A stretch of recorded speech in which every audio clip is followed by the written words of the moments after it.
4 cycles నార్మల్‌గా medicines, tablets ద్వారా try చేశారు కదా డాక్టర్ శ్వేత మేడం. ఇంకా అప్పటికి కూడా ప్రెగ్నెన్సీ పాజిటివ్ రాకపోయేసరికి ఇంకా తప్పకుండా సర్జరీ చేద్దామని అన్నారు. అదే పాలిప్స్ అండ్ పీసీఓఎస్. ఆ సర్జరీ చేద్దామన్నారు కానీ ఆవిడ దగ్గర అడ్వాన్స్డ్ టెక్నాలజీ లేదనమాట. అంటే అడ్వాన్స్డ్ మెషిన్స్ లేవు. ఇంకా బై హ్యాండ్ చేస్తారేమో అన్న భయం కొద్దీ తను యాక్చువల్లీ గౌట్ హాస్పిటల్‌లో కూడా డాక్టర్. ఇక్కడ తను ఓన్‌గా పెట్టుకున్నారు హాస్పిటల్, శ్వేత నర్సింగ్ హోమ్ అని చెప్పేసి హన్మకొండలో. ఇంకా నేను భయపడేసి నేను తన దగ్గర ఇంకా ట్రీట్మెంట్ మానేశాను. ఇంకా హన్మకొండలో famous hospital Lakshmi Narasimha hospital, doctor Sandhyarani ఆవిడని సజెస్ట్ చేశారు మా ఫ్రెండ్ ఒక్కరు. ఇంకా అక్కడికి వెళ్ళాము. వెళ్ళిన తర్వాత తను ఒకసారి టాబ్లెట్స్ ఇచ్చారు. తర్వాత ఇంకా సర్జరీ చేద్దాము, ప్రిపేర్ అవ్వండి, చేసి ముందు రోజు రండి, ముందు రోజు నైట్ వచ్చి అడ్మిట్ అవ్వండి, తెల్లవారి సర్జరీ చేస్తా అన్నారు.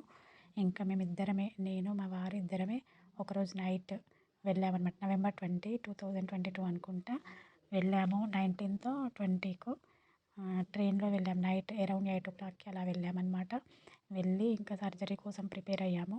వెళ్ళనైతే వెళ్ళాం కానీ నాకు ఫుల్ భయమైంది. అసలు ఏం చేస్తారో ఏంటో అని చెప్పేసి ముందు రోజు నైట్ వెళ్ళి అడ్మిట్ అయ్యాము. ఇంకా ఫుడ్ ఏం తినకూడదు, రేపు మార్నింగ్ సర్జరీ అయితే అని చెప్పేసి అన్నారు.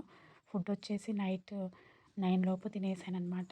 ఇంకా తర్వాత వాళ్ళు స్టమక్ అంతా క్లీన్ అయ్యేలాగా ఉండడానికి ఏవో టాబ్లెట్స్ ఇచ్చారు.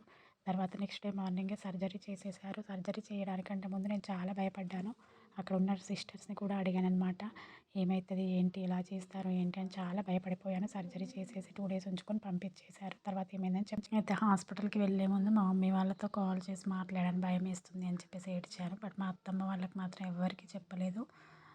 సర్జరీ అయ్యాక అదే రోజు మా అత్తమ్మకి మా వారు చెప్తే ఇంకా ఆ రోజు వచ్చేసిందనమాట. అట్లా చెప్పా చేయక ఎందుకొచ్చారు ఏంటి అని చెప్పేసి కోప్పడింది. వచ్చిన తర్వాత నెక్స్ట్ ఏమైందని నెక్స్ట్ వీడియోలో